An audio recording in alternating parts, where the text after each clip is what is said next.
তিনি সর্বপ্রথম ওকে বলে ফাদার অফ অপটিক্স। অপটিক্স মানে চোখের রশ্মি, রশ্মি সংক্রান্ত একটা বিদ্যা।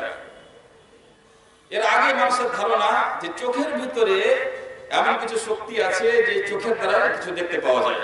আমরাও তো মনে করি না ভাই, চোখের ভিতরে আল্লাহ তাআলা এমন শক্তি দিয়েছে যে চোখের মাধ্যমে আমরা দেখতে পাই।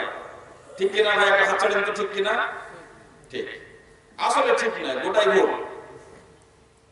চোখের ভিতরে এমন শক্তি আছে যে অন্যের আলোকে ধারণ করতে পারবে, ওর ভিতরে কিছু নেই। আর যদি তার ভিতরে থাকে তাহলে বন্ধ করে দেখেন তো, দেখতে পাচ্ছেন কিনা? যে চোখের ভিতরে দেখার শক্তি থাকে তাহলে আপনি এখন দেখতে পাচ্ছেন না কেন? এই লাইটটা বন্ধ করে দেন তো, দেখতে পাচ্ছেন কি না?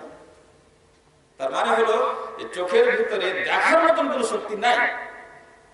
তাহলে দেখতে সাহায্য করবে এরকম আলো রশ্মি যদি আসে, তাহলে চোখের ভিতরে ছোট ছোট পারা এমন সেট করা আছে যে আলোটাকে ধরে রাখতে পারবে আর আপনাকে সাহায্য করবে দেখার জন্য। এই জন্য তাকে ফাদার অফ অপটিক্স বলা হয়। সর্বপ্রথম আবিষ্কার করেছেন এবং সায়েন্টিফিক মেথডস গুলো সর্বপ্রথম তিনি মানুষের সামনে ব্যাখ্যা করতে পেরেছেন। কত উদাহরণ নেবেন? তারপরে আহমদ ইবনে তুলুন নামে একজন ব্যক্তি সর্বপ্রথম পৃথিবীতে ডিপার্টমেন্টাল হসপিটাল তৈরি করেছে।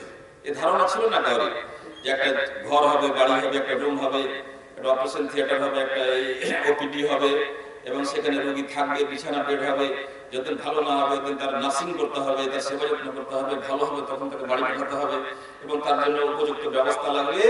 এই হসপিটাল তৈরি করার থিওরি সর্বপ্রথম যার মাথায় আসে এবং যে করতে পেরেছে সেটা হলো আহমদ ইবনে তুলুন। এবং বিশ্বের সর্বপ্রথম হসপিটাল হচ্ছে মুস্তাশফা আহমদ ইবনে তুলুন। আরবিতে নেটে সার্চ করতে চান তো দেখতে পাবেন, আরবিতে সার্চ করলে মুস্তাশফা আহমদ ইবনে তুলুন। আর সেটাকে ইংলিশে সার্চ করেন তাহলে আহমদ ইবনে তুলুন hospital, the first hospital of the world, তারা আবিষ্কার করেছে। এবার কত জিনিসের নাম বলবো, অনেক জিনিসের নাম বলা যেতে পারে। যাক, আমি আশা করি আপনাকে বোঝাতে পারছি যে ওয়াহির সিলেবাসটা পড়ে সব কিছু করা যায়। সায়েন্সের ইমাম তারা, টেকনোলজির ইমাম তারা। আলোর গতি মাপা, আলোর রাফতার, রশ্মির যেটা রাফতার, আপনি একটা লাইট মারলেন তো চলে গেল আলোটা অদ্ভুত, তো কত কিলোমিটারের বেগে গেল এটা আপনি তো বলতে পারবেন না। মুসলমানেরা সেটা আবিষ্কার করেছিলেন। ইলমুল হিসাব বা রিয়াজিয়া, ম্যাথমেটিক্স যেটা, সেটা কি আবিষ্কার করেছে? মুসলমানেরা। মুহাম্মদ ইবনে মুসা আল-খাওয়ারিজি, জাবির ইবনে হাইয়ান, এরা সব এসব জিনিসকে তৈরি করেছে।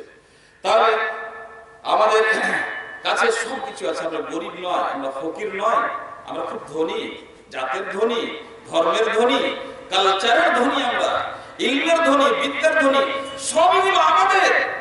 বাগদাদকে জ্বালিয়ে পুড়িয়ে বইটি তারা নিয়ে পালিয়ে গেছে, মোলাটখানটা ছিঁড়ে দিয়েছে, যে ওর নাম বসিয়ে দিয়েছে। আমাদের ধারণা হয়েছে সায়েন্স এবং টেকনোলজি এরা তৈরি করেছে ইউরোপ আর আমেরিকাওয়ালা। মুসলমান মোল্লা সুল্লাদের কোনো জ্ঞান ছিল না। বড় দুর্ভাগ্যের বিষয়, তারা মোলাটখানটা ছিঁড়ে দিয়ে নিজের নাম লিখে দিয়েছে, খুব বড় মাস্টার হয়েছে। আজ আমাদের ইউরোপ্লেনের শো করে, ইউরোপ্লেনের ভিতরে একটা যন্ত্র আছে যেটা মুসলমানেরা সায়েন্টিস্টরা আবিষ্কার করেছে। এই কোম্পানিওয়ালা চেষ্টা করে ব্যর্থ হয়ে গেল যে এই সিস্টেমটা চেঞ্জ করে দিয়ে অন্য কোনো সিস্টেমে করবো যেন মুসলমানের গন্ধ এখানে না থাকে। মানে ভিতর জ্বলছে, মুসলমান আবিষ্কার করেছে আর আমরা চালাচ্ছি, চালা ওর বিকল্প কিছু তৈরি করে দেখাতে পারছি না। খুব চেষ্টা করছে কিন্তু সব কোম্পানি ফেল হয়ে গেছে। এখনো মুসলমানদের আবিষ্কার করা যন্ত্রের সাহায্যে ইউরোপের আকাশে উঠছে, আমাদের জানতে হবে। যাই হোক, তাহলে আমাদের শিক্ষা সিস্টেমটা নিজাম কি হতে হবে? আমরা যদি আল্লাহকে চিনতে পারি এবং আল্লাহর সৃষ্টি এই জগৎ, আল্লাহর অসংখ্য মাখলুকাতকে যদি চিনতে পারি। আল্লাহকে চেনা হলো, নিজকে চেনা হলো। অফি আনফুসিকুম আফালা তুবসিরুন, তুমি তোমার নিজের শরীরটা, দেহটা, তার নাড়ি ভুঁড়িটা সম্বন্ধে যদি একটা চিন্তা করো তাহলে আল্লাহকে চিনে নেবে। আপনার গাড়িতে কি আছে, ব্লাডে কি আছে, অনেক চিন্তা আমি জানতাম না। সুগার কাকে বলে, আয়রন কাকে বলে, থাইরয়েড কাকে বলে। এখন তো বেমারির ঠেলাতে গিয়ে শিখেছি, বেমারির ঠেলাতে। আর বেমারির ঠেলা না করলে কোনোদিন চিনতাম না। অথচ আমাদের আগে শেখা উচিত। আল্লাহ বলেছেন অফি আনফুসিকুম আফালা তুবসিরুন, know your function of body. তুমি তোমার শরীরের ফাংশনটা জানো। তোমার পিছনে আগে বট গাছ, জাম গাছ, আম গাছ। এই আম গাছ, জাম গাছ কিভাবে জীবন ধারণ করে, কিভাবে খাদ্য সংগ্রহ করে, কিভাবে হাইড্রোজেন অক্সিজেন নেয় এবং নিক্ষেপ করে, কিভাবে সে বেঁচে থাকে, সেসব কথাগুলো জানবে। তো আল্লাহর প্রশংসা তোমার মুখ দিয়ে থামবে না, আল্লাহর প্রশংসা করে শেষ করতে পারবে না। একটা পাতার যদি ব্যাখ্যা বিশ্লেষণ করা যায়, এটা পাতা কিভাবে বেঁচে থাকে। আর ছোট ছোট জালের মতন যে রেশাগুলো পাতার ভিতরে আছে, সেগুলো এমনি এমনি নয়, তার প্রত্যেকটা একটা ফাংশন বহন করে, প্রত্যেকটা ফাংশন বহন করে, তা দিয়ে সে বেঁচে থাকে এবং গাছটা সেই দিয়ে বেঁচে থাকে।